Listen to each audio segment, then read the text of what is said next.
While working with US supermarket chain Safeway late in the first decade of this century, a young Prashant Parmeshwaran witnessed Peruvian quinoa exploding in popularity to achieve superfood status in the country.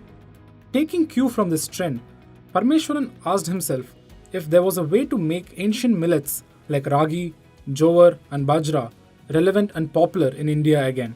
Thus was born millet based breakfast cereal and snack brand Soulful, which Parmeshwaran started in 2011 upon returning to India. Before being acquired by Tata Consumer Products in 2021, Soulful had placed itself as a niche brand with a strong focus on reinventing millets in a modern format. With a turnover of 39 crore rupees in FY20, Soulful was reaching over 12,000 outlets by establishing a strong presence in select urban markets. Soulful is among the several small brands with unique product propositions that have become targets for established FMCG companies. These are largely digital first D2C or direct to consumer companies that bypass the conventional method of multi tier distribution structure, enabling faster go to market speed and greater control over customer data and experience. Over the past 5 years, legacy players have made a slew of investments in D2C startups. Marico has acquired men's grooming brand Beardo, beauty brand Just Herbs, and breakfast brand True Elements. Similarly, Imami acquired vegan cosmetics brand Brillare Science and grooming brand The Man Company. It recently picked up a minority stake in nutrition company True Native. Colgate Palmolive and Reckitt both hold minority stakes in Bombay Shaving Company, whereas Wipro Consumer Care has invested in the Ayurveda company. ITC has invested in baby and mother care brands Mother Sparsh and Milo. I think the emergence of D2C brands or smaller niche brands is something which one needs to recognize because it has happened more rapidly in the recent past. From the emergence of the e-commerce space, it allows smaller brands to actually reach to scale and visibility faster. Any startup brand finds it difficult to find shelf space on established retailers' shelves. So a digital platform actually allows them to reach out to their customers and even particularly to a certain segment of customers more directly and faster. That allows them to build to a certain scale.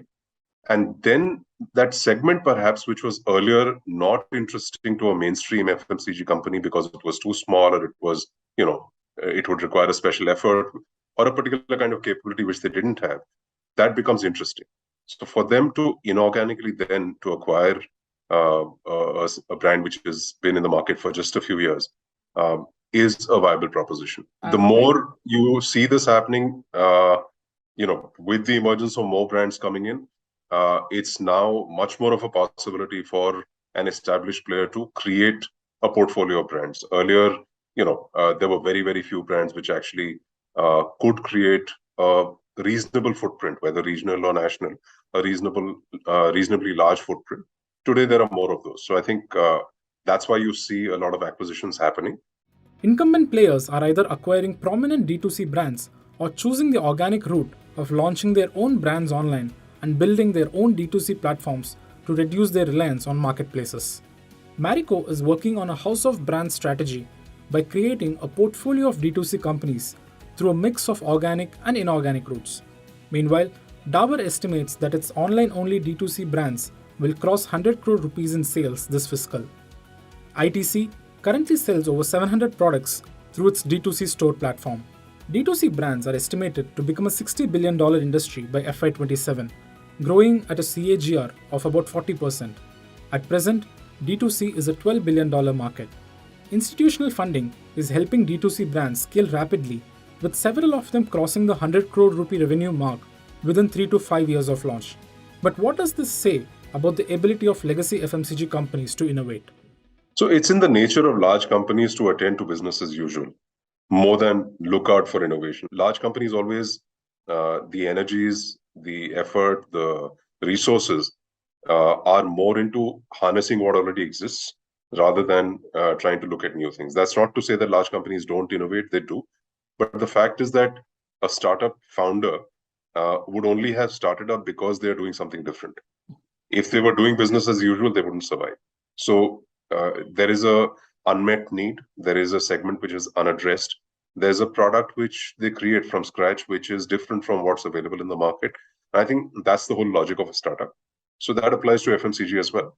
And it really is a question of then time and potential to scale where it becomes of interest to a larger company. Yes. Analysts say the strong background of founders of D2C companies, who are well educated and armed with work experience in reputed firms, is an important factor in the success of such brands. The boom of D2C brands was supported by the development of logistics partners and the adoption of online payments. Improving digital penetration and high growth in e-commerce will help going ahead. D2C brands in the beauty and personal care and food and refreshment space focus on niche ingredients and products targeted at subcategories ignored by established brands. Attractive packaging and strong digital marketing capabilities are key tailwinds for D2C brands. Such startups wanting to scale beyond a point will see their interests align with mainstream companies looking to enter new segments. All of this would mean that more and more D2C brands will present themselves as potential acquisition opportunities for top traditional companies. If you like this video, share it and subscribe to Business Standard. For more news, views and insights, log on to www.business-standard.com. Do also follow us on YouTube, Twitter, Facebook, Instagram, Telegram and LinkedIn.